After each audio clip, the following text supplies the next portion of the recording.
The Last Laugh. This is a story based off of the things in life that little kids think matter but will never matter in life.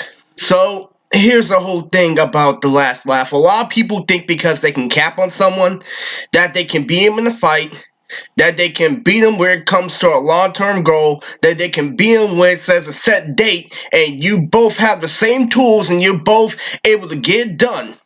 But this guy, because he didn't take the situation as a joke, beat you in that game. He won fair and fucking square. He defeated you in the long term and in the fucking moment, because in the moment you only thought you won because the victory, the dopamine you got from the laugh did not, I repeat, did not give you the result that you wanted.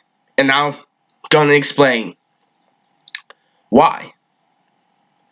You see, the thing about when I was growing up, when I was in fucking junior high, is the whole thing is they took advantage of the fact that I did a lot of dumb shit in elementary school, so they labeled me with autism, which I had a lot of friends, so-called friends, that could cap on me in junior high, but they'd be scared shitless if I stood up to them. And their excuse is, I can't find an autistic person, it's too easy. Yet every time I try, I leave people bleeding. You have to understand that these same people thought they were hot shit because you're capping on the teachers when I was in junior high. Well, yeah, of course. You have conditioning. You're talking shit to your friends 24/7 about are you doing the work that's presented in front of you? Take responsibility and tell you what's wrong, and you're making a joke out of it like it's not going to affect you in the long term. What happened to those people? Those people turned into sex offenders, they turned into drug addicts, and they turned into everything that they thought they weren't going to be. If he tested you outside your little circle group to see how you interact with other people who don't know you, would they say you have social skills?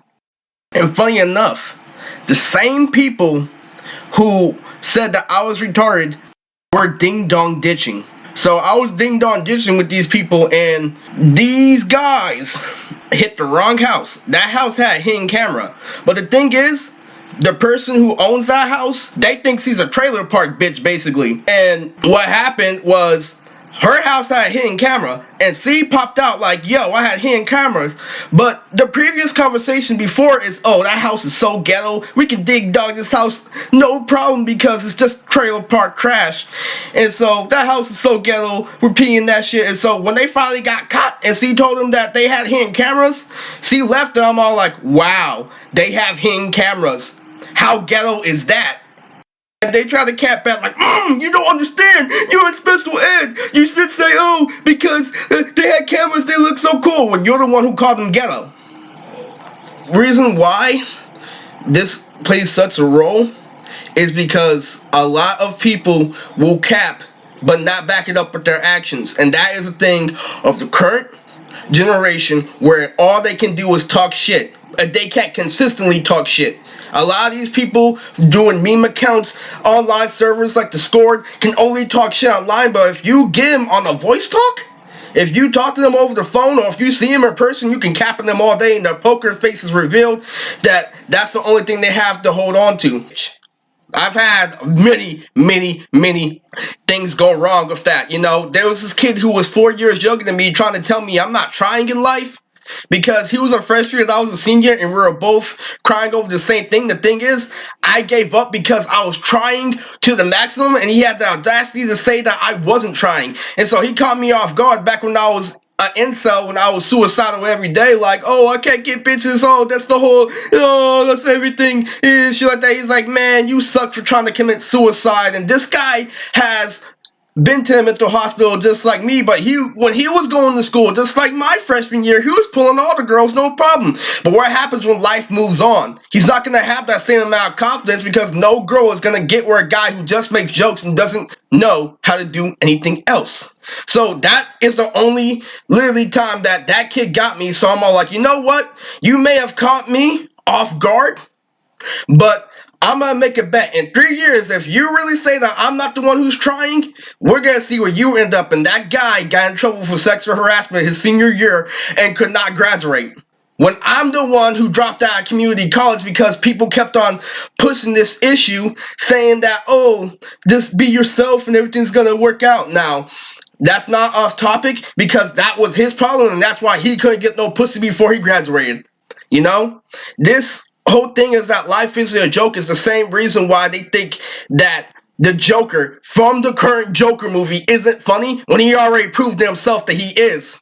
He did say on stage because he knew it was a setup. He knew that they were just gonna make fun of him, so he understood the situation. He didn't give his best jokes, and that whole scene where he's all like, "Oh, comedy is subjective." No, he's not trying to be funny. He already knows that he can punch out. Now, that's the same way an adult deals with a child. A child has all these friends to back up his bullshit actions, but those friends aren't there where you need them to end because at the end of the day, that was just a joke.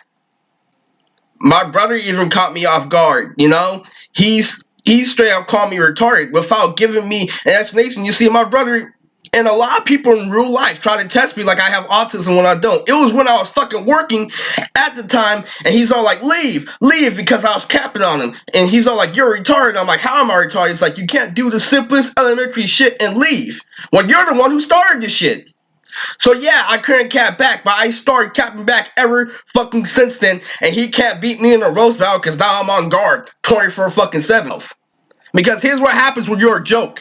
The hyenas are laughing for all this fucking time with you, you know. Yeah, we may have conquered Pride Walk, but you gave us shit that wasn't worth anything. So we realized that the shit that you offered us was just a joke. And so the hyenas aren't laughing anymore. When the hyenas become lions is when you realize that life is not a joke. Sooner or later, all the people are gonna see through your cracks of your bullshit lives, and you're gonna wish that you have never have lost that one friend who wasn't completely funny, but always would have your back and then take you as a joke and actually inspired you to do better, just like the teachers inspired you to do better in school.